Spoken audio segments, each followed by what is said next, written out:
할렐루야. 여러분 한 주간도 평안하셨습니까? 오늘의 말씀 보겠습니다. 오늘의 말씀은 이사야서입니다. 이사야서 40장 1절에서 5절까지입니다. 우리 제가 봉독하도록 하겠습니다. 너희 하나님이 이르시되 너희는 위로하라. 내 백성을 위로하라. 너희는 예루살렘의 마음에 닿도록 말하며 그것에게 외치라. 그 노역의 때가 끝났고 그 죄악이 사함을 받았느니라. 그의 모든 죄로 말미암아 여호와의 손에서 벌을 배나 받았느니라. 할지니라 하시니라. 외치는 자의 소리여 이르되 너희는 광야에서 여호와의 길을 예비하라. 사막에서 우리 하나님의 대류를 평탄하게 하라. 골짜기마다 도두어지며 산마다 언덕마다 낮아지며 고르지 아니한 곳이 평탄하게 되며 험한 곳이 평지가 될 것이요 여호와의 영광이 나타나고 모든 육체가 그것을 함께 보리라. 이는 여호와의 입이 말씀하셨느니라. 아멘 아멘. 네. 우리 한번 찬양, 이 시간 한번 찬양으로 한번 하나 부르고 또 말씀을 전해드리도록 하겠습니다.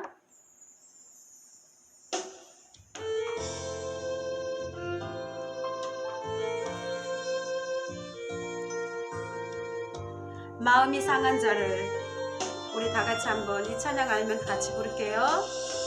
마음이 상한 자를 고치시는 주님, 하늘의 아버지 날 주관하소서.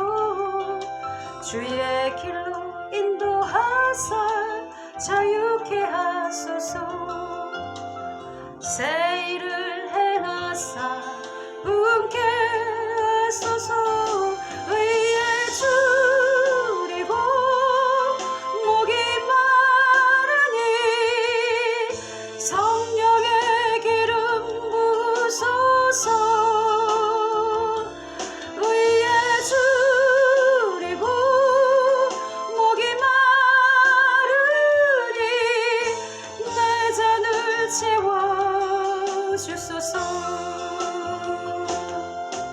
성령으로 채우사 주보게 하소서.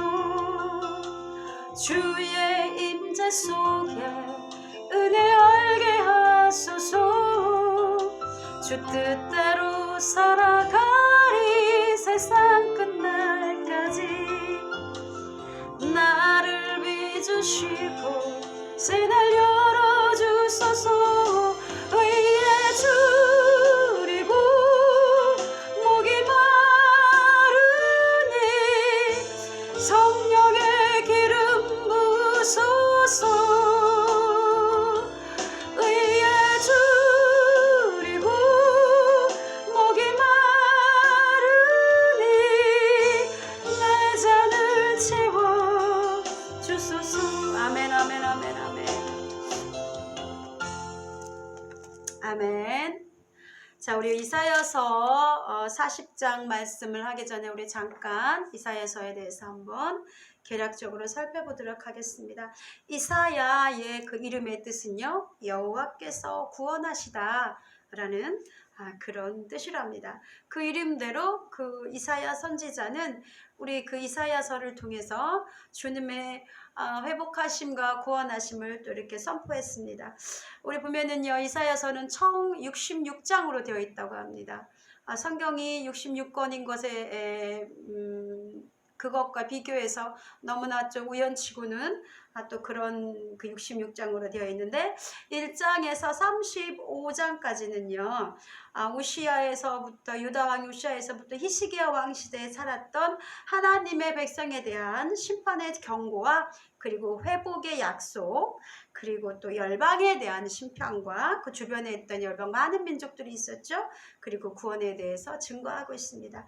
그리고 36장에서 39장까지는요 아시리아 왕 사네립의 침략을 받았을 때 히스기야 왕의 그 믿음과 죽을 병의 그 발병, 그리고 또 신앙의 타락에 대해서는 대한 그런 것을 증거하고 있습니다. 그리고 오늘의 말씀이 40장에서 66장까지는요. 우리 주님께서 주로 이제 회복에 대한 그런 말씀들을 많이 하고 계신데요. 이사야 선지자 시대로부터 약 100에서 160년 후에 일어날 유다 백성들의 그 바벨론 포로와 귀환에 관한 것, 그리고 예수 그리스도의 그 종말론적 그 구원에 대해서 증거하고 있습니다. 여러분들, 그 이스라엘 민족이 그 우상을 숭배하고 그들의 어떤 죄악으로 인해서 70년 동안 바벨론의 포로로 잡혀갔지요. 그것을 많은 선지자들이 예언했고요. 이사야도 역시 그것을 예언했습니다. 그러나 우리 하나님께서는 징계만 하시는 하나님이 아니라 또 회복하여 주시고 희망을 주실 거라는 것을 말씀을 통해서 늘 말씀하고 있습니다. 이사야는 이렇게 유다의 멸망을 예언하지만 회복에 대해서도 예언하는데, 징계 후에 그 회복은 인간이 할 수 있는 것이 아니고 하나님께서만 하실 수 있고요. 그리고 하나님의 백성들에게만 허락된 그런 은혜라는 것을 말씀하고 있습니다. 그러니까 우리가 범죄하면 하나님께서는요, 거기에서 범죄함으로 그 끝이 되고 멸망당하고 영원히 죽는 것이 아니라 우리 주님께서는 다시 우리를 우리를 통해서 그 죄악을 지은 그 백성들을 그 범죄를 그 징계를 통해서 하나님을 바라보게 하시고, 그리고 우리의 영혼육과 삶이 그 징계를 통해서 회복되고 치유되며 그 희망적인 그런 희망을 주시는 하나님이라고 볼 수 있습니다. 그러므로 우리는 어떤 환경에서도 우리는요 희망을 가지고, 희망과 소망을 가지고 절망하지 않고, 그리고 하나님 바라보며 하나님께로 돌아가야 합니다. 이렇게 그 성경에서는요, 특히 오늘 장에서는요, 위로의 말씀을 또한 하고 계신데요. 오늘 말씀 40장, 너희 하나님이 이르시되, 우리 하나님께서 이렇게 말씀하신대요. 너희는 위로하라. 여기 40장에 보면은요, 1절에서부터 계속 위로하라, 위로하라, 이런 말들이 계속 이렇게 주님께서 말씀하고 있습니다. 이렇게 하나님께서는 우리의 그 성경을 통해서 누누이 주님께서는 상하게도 하시고 아프게도 하시지만 또 고치시고 위로하신 하나님이라는 것을 말씀하고 증거하고 계십니다. 하나님께서는 낙심한 자, 병중에 있는 자, 슬픈 자, 외로운 자를 늘 위로하시는 하나님입니다. 그런데 우리 어떻게 위로해야 될까요? 우리 하나님의 위로는 또 어떻게 오는 것일까요? 우리 주님께서는 성경을 통해서 많은 사람들을 찾아오셨고 그들을 위로하셨습니다. 사마리아 여인을 찾아가서 위로하시고 그 사마리아 여인을, 그 사마리아 성을 구원하는 그 하나님, 그 구원의 그 도구로, 복음의 도구로 쓰셨습니다. 막달라 마리아를, 7 귀신 들린 막달라 마리아에게 찾아오셔서 그 상처와 모든 질병을 고쳐주시고 막달라 마리아를 정말 위대한 우리 주님의 제자로 쓰셨습니다. 그리고 또 많은 사람들, 삭개오도 찾아오셨고요. 또 많은 사람들이 있습니다. 병에 걸리고 눌리고 그리고 또 귀신 들린 사람들, 그 연약한 자들을 찾아서 우리 주님께서 오셔서 그들에게 친히 싸매고 고치시고 위로하신 분이 우리 주님임을 우리는 오늘 여러분들에게 말씀을 통해서 이렇게 주님께서 늘 말씀하고 있습니다. 그런데 우리는 어떻게 위로해야 할까요? 어떻게 위로해야 될까요? 우리 주님께서는 40장 말씀을 통해서 우리가 어떻게 위로함으로 나아가야 되는지 이렇게 말씀하고 있는데요. 40장에 보면은요, 40장 2절에 보면은요, 내 백성을 위로하라. 너희는 예루살렘의 마음에 닿도록 말하며 그곳에게 외치라. 뭐라고 외칩니까? 그 노역의 때가 끝났고 그 죄악의 사함을 받았느니라. 그의 모든 죄로 말미암아 여호와의 손에서 벌을 배나 받았느니라 할지니라 하시니라. 이스라엘 그 민족이 그들의 어떤 죄악과 우상 숭배로 인해서 바벨론 포로로 70년간을 갔지만 이제 너희들은 회복될 거야. 이제 너희들은 그 노역의 때가 끝났고 이제 하나님의 그 징계하심이 이제 거두어져서 때가 다 찼어. 너희가 그 죄악의 사함을 받았어. 모든 죄로 너의 죄로 말미암아 여호와의 손에서 이미 벌을 받았고 이제는 너희는 회복될 거야 라고 이렇게 역사적으로 말하면 그렇게 이사야서에서는 말씀하고 있지만 이것은 또한 우리에게 또 적용시킨다면요, 우리 주님께서는 이렇게 우리 주님의 위로가 필요한 자들이 우리 주변에 많이 있습니다. 우리는 어쩌면 이 풍요로운 시대에서 위로받을 거 없이 풍족하고 행복하게 살아가는 자 같지만, 그러나 우리 심령 깊은 곳에서는 우리가 위로를 받고 싶은 마음이, 누군가로부터 그 위로를 받고 싶고 그 외로움을 채우고 싶고 그 상실된 마음을 채우고 싶은 마음, 그 상처로 나름대로 그 얼룩진 우리의 과거과 현재 이런 것들을 치유받고 싶은 그런 갈망들이 우리 속에는 굉장히 많이 숨어 있습니다. 그래서 우리는 예수를 우리 믿는 사람들은 하나님의 위로를 받은과 동시에 또 우리는 하나님의 마음으로 위로할 자를 찾아서 위로할 수 있는 자들이 되어야 합니다. 그런데 어떻게 위로해야 됩니까? 우리 성경에서는 이렇게 말하고 있습니다. 마음에 닿도록 말하라. 오늘 본문 말씀을 통해서 마음에 닿도록 말하라는 것입니다. 마음은 바로 심장입니다. 내부 심장을 말합니다.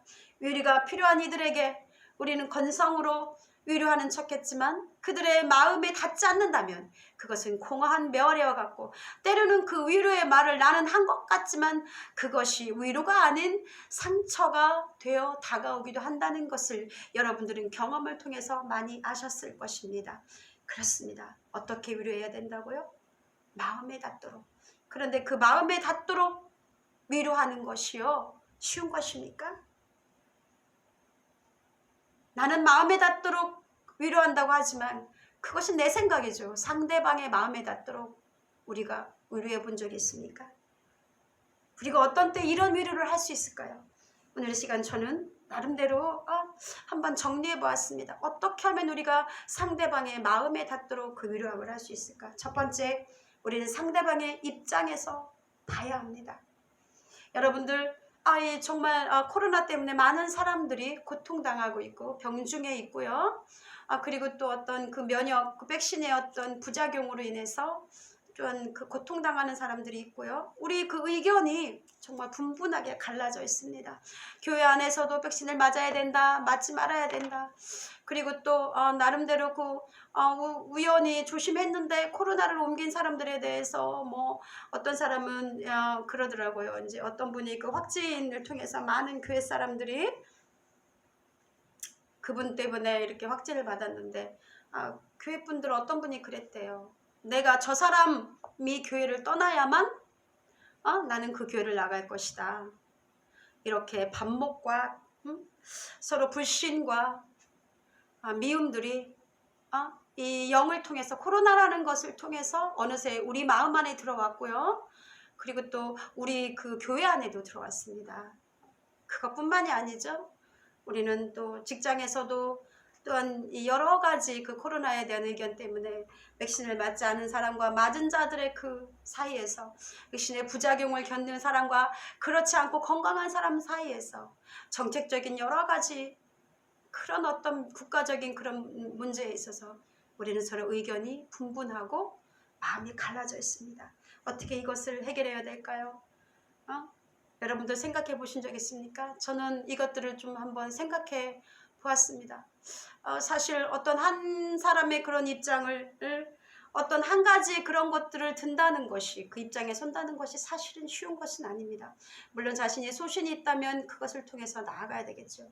그래도 제가 지난 시간에도 말했지만요, 우리 믿는 자들은 또 뱀같이 지혜로워야 된다고 하지만, 또 어떤 우리가 피치 못할 어떤 그런 상황에 있을 때 우리가요, 오늘 이 시간에 또 코로나 때문에 아파하고 있는 사람, 그 병중에 있는 사람, 또 어떤 고난이나 환난 중에 있는 사람을 어떻게 위로해야 됩니까? 우리 일단은 상대방의 입장에 서서 한번 생각해 봐야 합니다. 사람들은요, 자기가 그 일을 당하지 않으면 절대로 그것을 알 수 없습니다. 인간이 그렇습니다. 그래서 우리는 늘 상대방의 입장에서 서야 합니다. 우리 믿는 자들은 특히 공감 능력이 굉장히 중요하다고 생각합니다. 나는 이렇게 살아왔기 때문에 그 사람의 나는 강하고 담대하고 뭐 이런 사람인데 그 연약한 사람들을 이해할 수 없는 상황들이 많이 있을 수도 있습니다. 왜 쟤는 저렇게밖에 살아갈 수 없지? 왜 쟤는, 저 사람은 왜 저런 상황에 있었지? 그러나 우리는 특별히 상대방의 그 입장에 서서 그 입장에 서서 바라볼 수 있는 그 공감 능력을 가져야 합니다. 그 공감 능력을 가지려면은 제일 중요한 것은 내가 그 입장이 되어야만 하는 것이지만은요, 우리가 모두 다 그런 인생의 경험을 알아볼 수는 없잖아요. 그렇게 겪고 산다면 어떻게 살아갑니까? 우리는 책을 통해서, 그리고 말씀을 통해서, 많은 주변 사람들의 그 이야기를 통해서 그들에게 귀를 기울이고 그 사람들의 그런 마음을 볼 수 있도록 우리 나름대로 주님 앞에 기도하고 그리고 노력해야 합니다.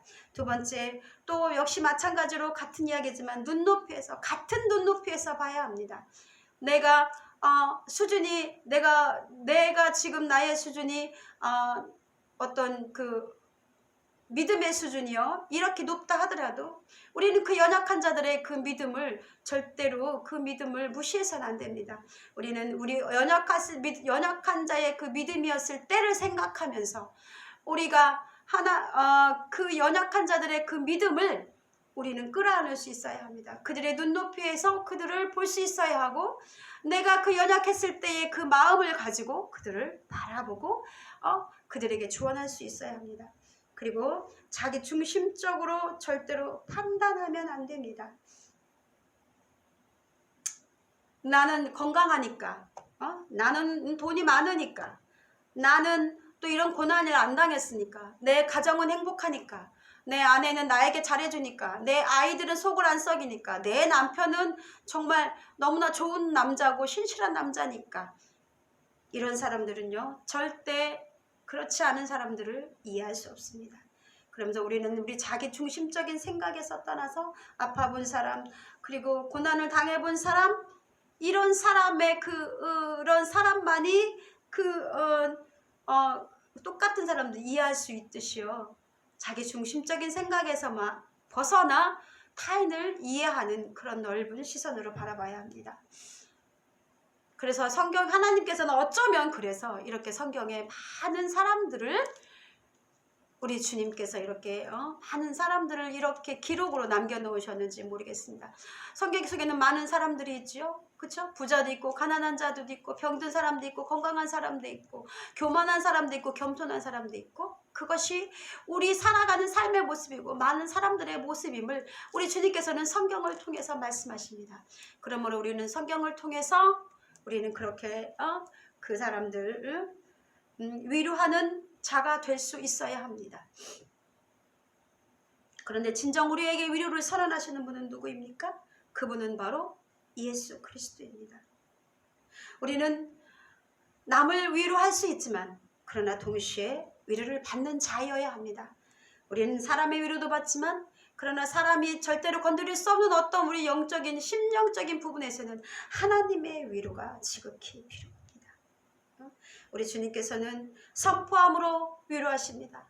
우리가 죄를 지어서 우리가 당하는 고통이 죄인 것 같고, 우리가 죄책감과 수치심과 그리고 많은 어떤 사람들의 그런 놀림과 그 수근거림 안에 있어서 내 심령이 위축되어 있을 때 우리 주님께서는 뭐라고 말씀하시냐면요, 이렇게 외치랍니다. 그거 아니야.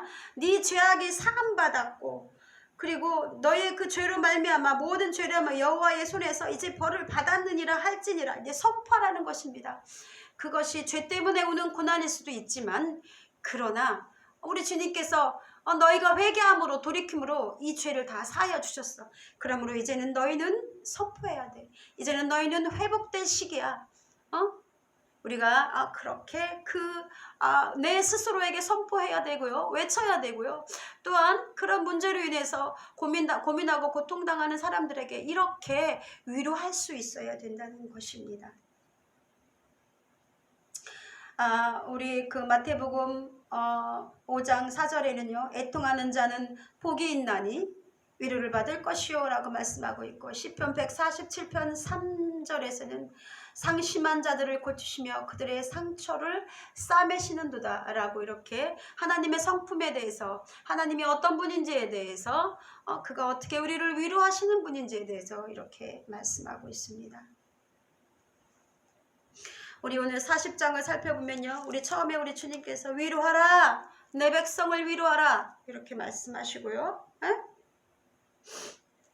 그리고 또 뭐라고 하십니까? 그 40장의 3절에서 보면은요. 외치는 자의 소리여 이르되 너희는 광야에서 여호와의 길을 예비하라. 사막에서 우리 하나님의 대로를 평탄하게 하라. 골짜기마다 도두어지며 산마다 언덕마다 낮아지며 고르지 아니한 곳이 평탄하게 되며 험한 곳이 평지가 될 것이요 여호와의 영광이 나타나고 모든 육체가 그것을 함께 보리라. 이는 여호와의 입이 말씀하셨느니라라고 말씀하고 있는데, 그럼 우리 한번 생각해 봅시다. 우리가 또 아까 위로하심에 대해서 말씀했는데요. 제 경험을 들어서 하나님이 우리가 인간의 입술과 인간을 통해서 우리가 하나님이 위로해 주시기도 하지만, 그러나 그것도 역시 궁극적으로 하나님께 오는 거지만요. 그러나 우리 주님께서 또 어떻게 위로를 하시냐면은요. 우리를 제 경험으로 볼 때 우리 주님께서 말씀으로 우리를 위로하십니다. 그래서 성경을 우리가 묵상할 때 우리 주님께서 불현듯 말씀으로 우리를 위로하시는데, 주님께서 그 한 번만 우리에게 주시는 그 말씀은요, 말씀으로 위로하시면 우리의 심령에 정말 물녹듯이 녹아내리는 것을 경험할 수 있습니다. 이렇게 인간의 어떤 위로보다도 우리 주님께서 말씀으로 위로하실 때 우리는 그 문제를 해결할 수 있고 진정한 위로를 받을 수가 있습니다. 그러므로 여러분들 그 말씀 속에서 또 위로를 받으시는 그런 은혜를 누리시기를 오늘 이 시간 주님의 이름으로 축원합니다. 그리고 제 경험을 봤을 때 우리 주님께서는 찬양으로 위로하십니다. 찬양을 부를 때 우리 주님께서 찬양의 가사를 통해서 우리들의 심령을 만지심을 보았습니다. 저의 심령을 만지심을 보았습니다. 그래서 주님에게 기도할 때, 우리가 통곡하며 탄식함으로 주님에게 내 심령을 털어놓을 때, 그럴 때 주님께서 말씀으로도 위로하시고 찬양으로도 위로하시고 찬양의 가사를 통해서도 우리 심령을 만지시는 것을 알 수 있습니다. 그리고 또 우리 주님께서는 주변 환경이나 사람을 통해서 위로하십니다. 그렇습니다. 어떤 힘든 문제가 있을 때요, 어느 날 이 세상에서 오직 나 혼자밖에 없는 것 같아. 나를 좋아하는 사람이 아무도 없는 것 같고 나를 도와줄 사람이 없는 것 같고, 이런 어떤 막막한 외로움과 그런 어떤 나락으로 추락하는 절망 속으로 빠져드는 그런 고통이 있을 때 우리 주님께서 그렇지 않아, 내가 너와 함께 있어라고 사람을 통해서, 누군가를 통해서 우리를 위로하십니다. 그것은 가족이 주는 기쁨일 수도 있고요. 또 내가 미처 생각하지 못한 어떤 사람의 그러나 전화 한 통을 통해서일 수도 있고, 그 따뜻한 말 한마디를 통해서도 있고, 우리는 주님께서는 이렇게 사람을 통해서, 주변 환경을 통해서 우리를 위로하시기도 합니다. 우리 40장의 3절부터 보면은요, 광야에서 여호와의 길을 예비하래요. 이렇게 우리 주님께서는 위로하시는 하나님이고, 우리는 또 위로를 받아야 되고 또 위로를 해줄 수 있어야 되는 사람이 된다는 것인데요. 그러면은 그리고 나서 또 말씀하시기를 외치는 자의 소리여 광야에서 여호와의 길을 예비하라. 이렇게 이제 위로하시는 하나님을 통해서 우리가 위로를 얻었잖아요. 위로를 얻었으면 우리는 어떻게 해야 됩니까? 광야에서 여호와의 길을 예비하라고 하십니다. 그리고 사막에서 하나님의 대로를 평탄케 하라 하십니다. 그것은 무엇은 말입니까? 광야는 어떤 곳입니까? 광야는 식물이 자랄 수 없고요. 그리고 온갖 돌투성이인 곳입니다. 그런데 제가 지난번 여러 번 누누이 말했지만, 광야라는 곳은 내가 살고 있는 이곳, 현실 세계가 광야일 수밖에 없습니다. 현재의 삶이 광야일 수밖에 없습니다. 광야는요, 나를 외롭게 두시는 곳, 그리고 하나님이 나를 만나시는 곳, 그리고 주님만 바라보아야 살 수 있는 곳, 이런 곳이 광야입니다. 사막도 마찬가지입니다. 사막에는 물이 없죠. 그래서 사막은 하나님이 주시는 그 말씀을 통해서 살아갈 수 있는 곳. 온갖 의연과 고난이 있고 인간이 살 수 없는 그런 곳. 그러니까 그렇지만 그 사막과 광야를 통해서 하나님의 백성으로 만들어지는 곳, 이것이 바로 광야이고 사막입니다. 우리는 사막과 그 광야를 통해서 순종과 거룩의 길을 배울 수가 있습니다. 그러므로 우리 심령에 한번 적용해 보도록 하겠습니다. 나의 심령이 곧 사막이고 광야할 수 있습니다.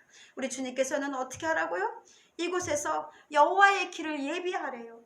그리고 하나님의 대로를 평탄케 하래요. 주님께서 오신대요. 우리 마음에 오실 건데 너희가 광야에서 또는 사막에서 주님을 만나고 주님을 붙들고 주님께 대한 순종함을 배우고 거룩의 길로 가는 것이 어떤 것인가를 배우고 너희가 그랬을 때 그곳에서 우리 주님께서 여호와의 길을 다른 곳이 아닌 그곳이 바로 우리가 주님의 길을 주님이 오시는 그 길을 예비할 수 있고 주님이 오시는 그 길을 평탄하게 할 수 있는 곳이라는 것입니다.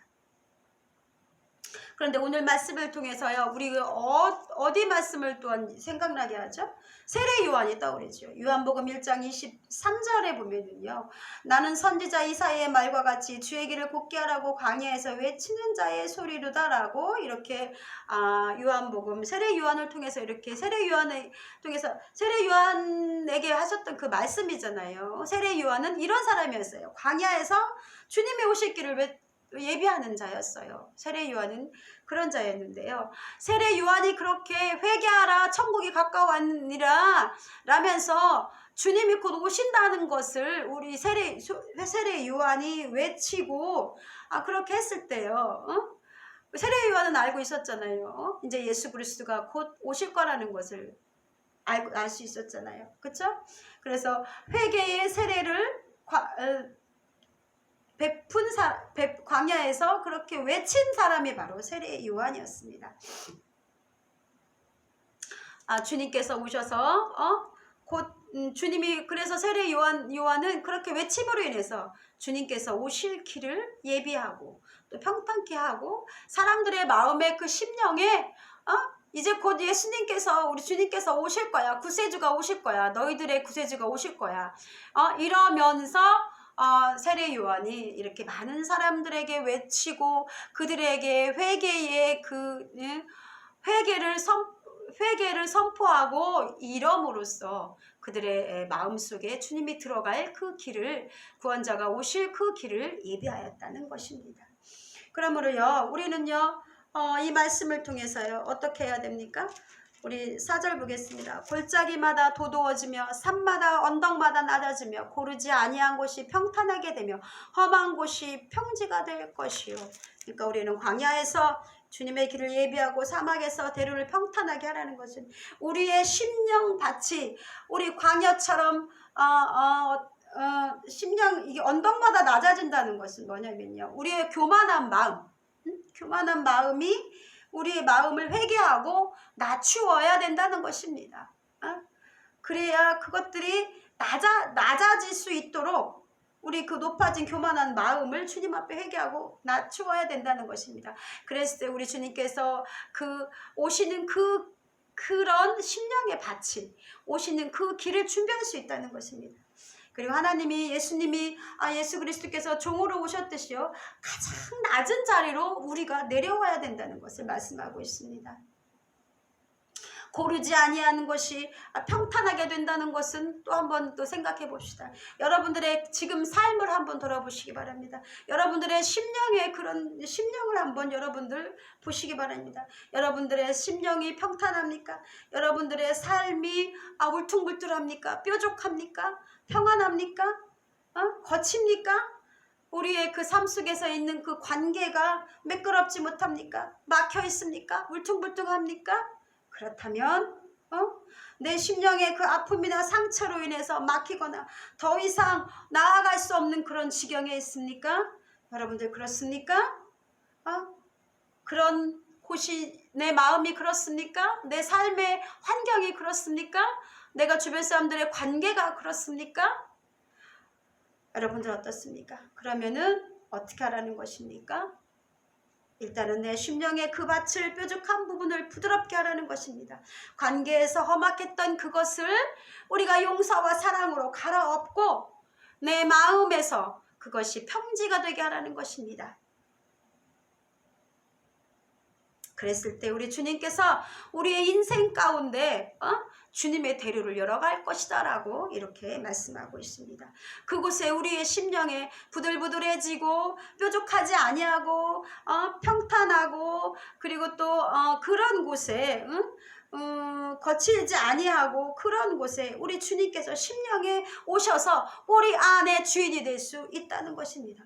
그것이 바로 우리 주님이 오실 길을 예비하는 것입니다. 그것이 바로 광야에서 그리고 또 사막에서 우리 주님의 지금 내가 있는 이 자리에서 순종을 통해서 거룩의 삶을 통해서 거룩하여지고 그리고 또 하나님의 백성으로 만들어져서 그리고 또 우리가 그 심령으로 그런 마음으로 주님의 그 길을 예비하고 하나님의 대로를 평탄케 할 수 있다는 것입니다. 그때 우리는 바로 비로소 우리가 외쳤을 때 우리가 그때 그 마음으로 외치고 그리고 하나님의 나라를 증거하고 선포했을 때 어떻게 된다는 것입니까? 5절에 보겠습니다. 여호와의 영광이 나타나고 모든 육체가 그것을 함께 보리라. 이는 여호와의 입이 말씀하셨느니라 라고 이렇게 말씀하고 있습니다.